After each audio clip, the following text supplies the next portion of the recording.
Check 1, 2. What's up, everybody? I'm Joshua Hodges, and welcome to Channel 3. All right, it's a new year, a new decade, and a new channel, more or less. So, for right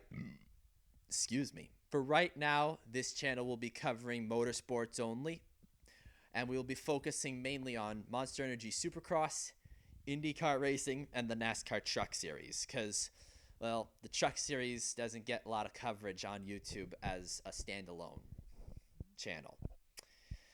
Same thing with Supercross. David Land does a pretty good job covering IndyCar, and actually, Darian's got a new channel coming out called IndyCars Matter, so I can't wait to see what that comes out to be.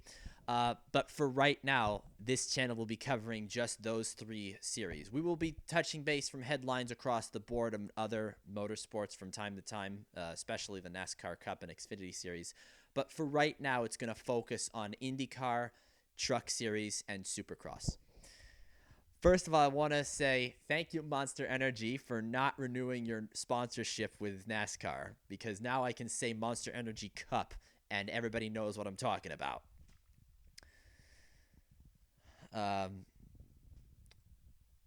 So, the past couple of weeks in Monster Energy Supercross, there have been a lot of violent crashes going on.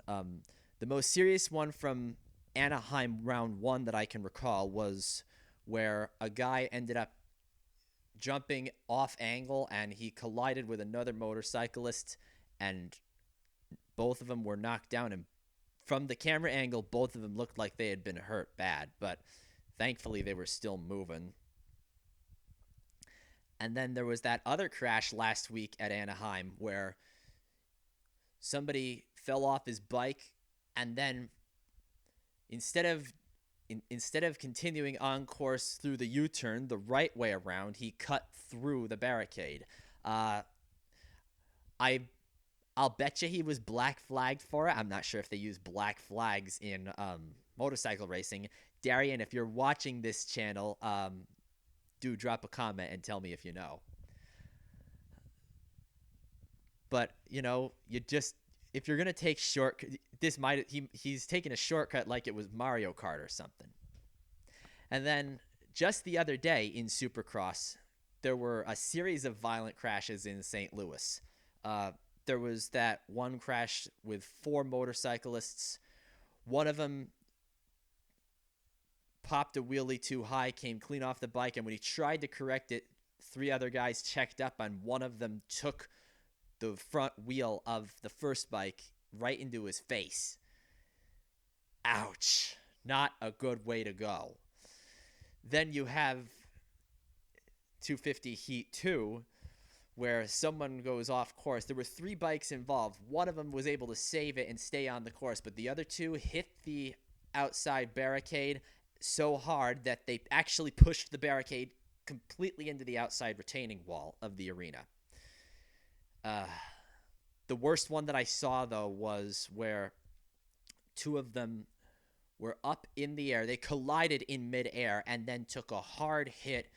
Thankfully, they landed on one of the foam rubber barricades, so that cushioned the fall, but that was a very violent crash. And I want to know from you guys, those of you that watch Supercross often, is this kind of violence in Supercross, is this normal? Is it escalated? Is it, for all I care, is it de-escalated? Because I'm not a hardcore Supercross follower.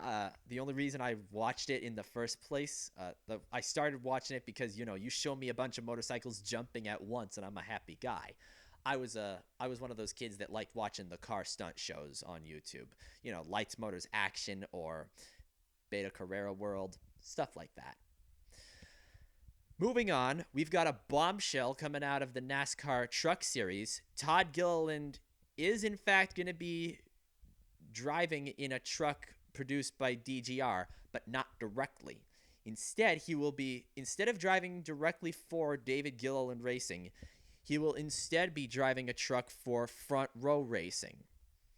This is a bombshell because everybody, even though he said he was keeping his options open, everybody thought for sure he was going to drive a truck for his father's team, DGR.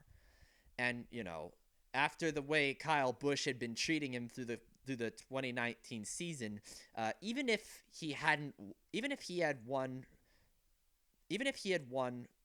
more races after that season, and even if he hadn't been swearing at Kyle Busch, I still think, even if Kyle Busch had asked him to renew the contract, I still think Todd Gilliland would have called it quits for that team, because you just don't drive for a car owner that trash talks you.